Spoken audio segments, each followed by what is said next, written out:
नमस्कार दोस्तों, मैं advocate Vishnudhari Singh criminal channel में आप सभी दर्शकों का स्वागत करता हूं। दोस्तों, आज हमारे वीडियो बनाने का टॉपिक है कि अगर आपके विरुद्ध में SC/ST का कोई भी केस हो जाए, SC/ST prevention of corruption act का कोई भी केस हो जाए आपके, जिसे दोस्तों हम एट्रोसिटी एक्ट भी कहते हैं, हरिजन आदिवासी उत्पीड़न अधिनियम भी कहते हैं दोस्तों, तब उस केस को आप कैसे ख़त्म कराएँ। चूँकि दोस्तों, जैसा कि आप जानते हैं या पहले की वीडियो में मैं बता भी चुका हूँ कि अगर एट्रोसिटी एक्ट हरिजन आदिवासी उत्पीड़न अधिनियम के अंदर में कोई भी केस आपके विरुद्ध में होता है तो सबसे पहले आपको जेल जाना पड़ता है दोस्तों। लेकिन दोस्तों, यहाँ CRPC में कुछ प्रावधान भी किए गए हैं जिसके अंतर्गत में आप उस केस से बच भी सकते हैं दोस्तों, और उस केस को समय से पहले ख़त्म भी करा सकते हैं दोस्तों। CRPC की धारा 482 के अंदर में यह प्रावधान किया गया है कि कोई भी झूठा FIR अगर आपके विरुद्ध में या कोई भी झूठा कंप्लेंट आपके विरुद्ध में कहीं भी दायर किया गया है, लॉन्च किया गया है, तब आप ऑनरेबल हाई कोर्ट या ऑनरेबल सुप्रीम कोर्ट का दरवाज़ा खटखटाएं। वहाँ पर एक writ petition 482 of the code of criminal procedure के अंदर में फाइल करें। आप वहाँ पर ये साबित करें कि हमारे ऊपर में ये झूठा केस है।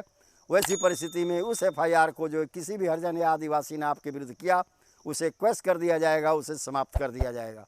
अब आइए इसे एक ऑनरेबल सुप्रीम कोर्ट के जजमेंट से समझते हैं दोस्तों। केस का टाइटल है P वेंकटेश्वरन वगैरह वनाम P बख्तावा चलनम।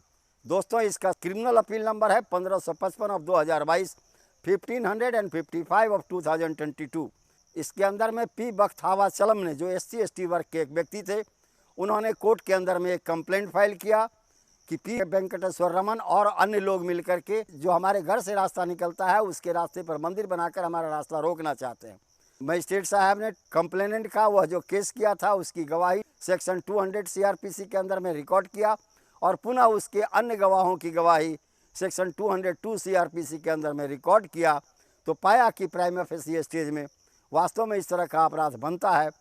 अतः मजिस्ट्रेट साहब कंप्लेनेंट के गवाही और उसके गवाहों के गवाही के द्वारा संतुष्ट होकर के मुद्दालय P वेंकटेश्वरन के विरुद्ध में और अन्य के विरुद्ध में एक सम्मन जारी कर दिया।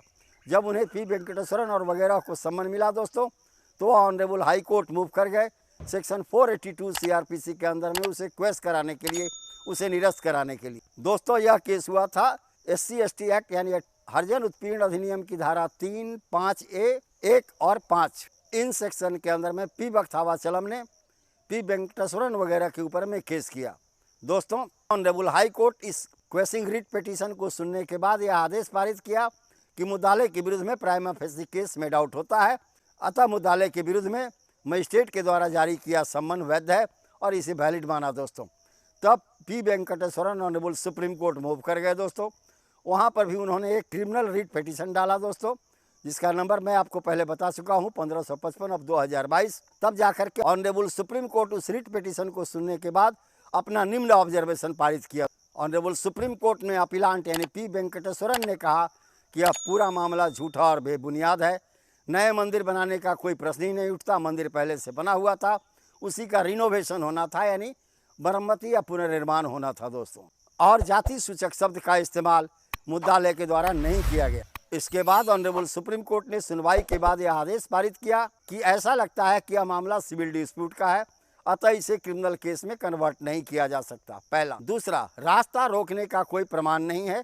तीसरा, क्योंकि वहाँ पहले से मंदिर बना है इसलिए रास्ता पर मंदिर निर्माण का प्रश्न ही नहीं उठता। मंदिर का रिनोवेशन कार्य किया जा रहा था, न कि पुनर्निर्माण। और चौथा और सबसे इम्पोर्टेंट ऑर्डर पास किया ऑनरेबल सुप्रीम कोर्ट ने कि इस रिट पिटीशन में मद्रास हाई कोर्ट ने अपने इनहेरेंट पावर का प्रयोग नहीं किया।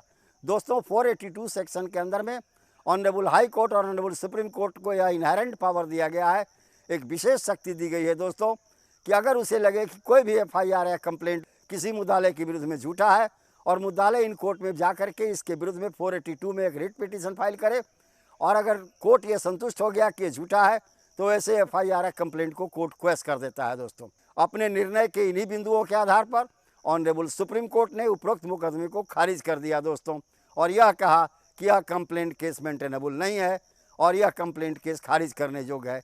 इस तरह से SC/ST का यह केस वेंकटेश्वरन के विरुद्ध में जो दायर किया गया था दोस्तों, उसे ऑनरेबल सुप्रीम कोर्ट ने खारिज कर दिया। चूँकि दोस्तों आम झगड़ा ही होती है सिविल नेचर के केस के लिए, गली नली या और ज़मीन जायदाद का कोई झंझट इन्हीं सब चीज़ के लिए होता है।